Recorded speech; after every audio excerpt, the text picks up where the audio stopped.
Magkasalisan para naman sa ating balitang regional.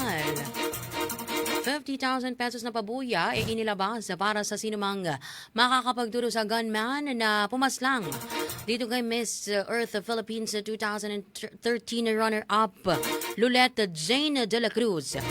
Meron pong report ang aming AM station dyan po sa Bombo Radio Kawayan. Bombo Marjorie de la Cruz. Please come in. Magbibigay ng 50,000 pabuya ang alkalde ng San Manuel Isabela sa sinumang makapagbibigay ng mahalagang impormasyon kaugnay sa pagpatay kay dating Miss Earth 2013 first runner-up Lulette Jane Ramilo de la Cruz nitong ika-3 ng Pebrero sa harapan mismo ng kanyang bahay sa Barangay Cabarita ng San Manuel Isabela. Sa panayam ng Bombo Radio Kawayan kay Police Major Sharon Malilena, tagapagsalita ng Police Regional Office 2 o PRO2, sinabi niyang malaking tulong ang naturang pabuya upang mapabilis ang pagresolba ng kaso.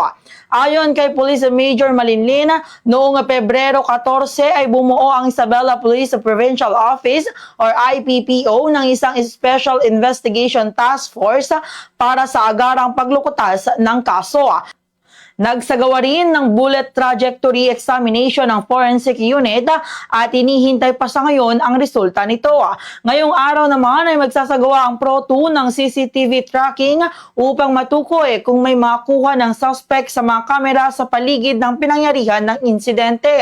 Sa kasalukuyan ay wala pang nakikilalang suspect, ngunit umaasa ang pulisya na sa mga susunod na oras o araw ay magkakaroon na sila ng malinaw na idea kung sino ang posibleng nasa likod ng krimena. Isa sa mga motibong tinitingnan ng mga investigador ay ang kaugnayan ng insidente sa advokasya ng biktima laban sa bullying.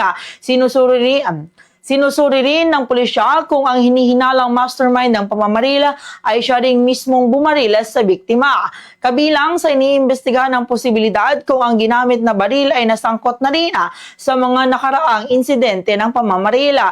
Tiniyak ng PRO2 lalo na sa pamilya ng biktima na nakatutok ang buong hanay ng kapulisan sa kasong ito at hindi sila titigil hanggat hindi nakakamit ang hustisya. Nanawagan din ang pulisya sa sinumang may impormasyon hinggil sa insidente na makipag-ugnayan sa pinakamalapit na himpilan ng pulisya upang makatulong sa agarang paglutas ng kaso.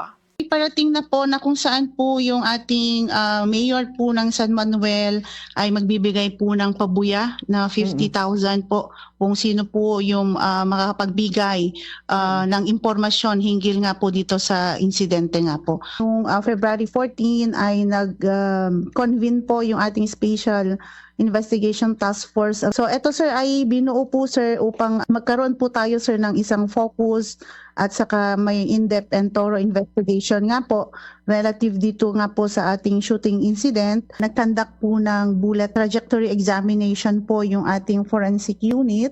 Kung may mga may nahagip po mga CCTV po at yun din po yung chine-check po ng ating mga investigador po sir. Yan ang ulat mula rito sa Bombo Radio Kawayan.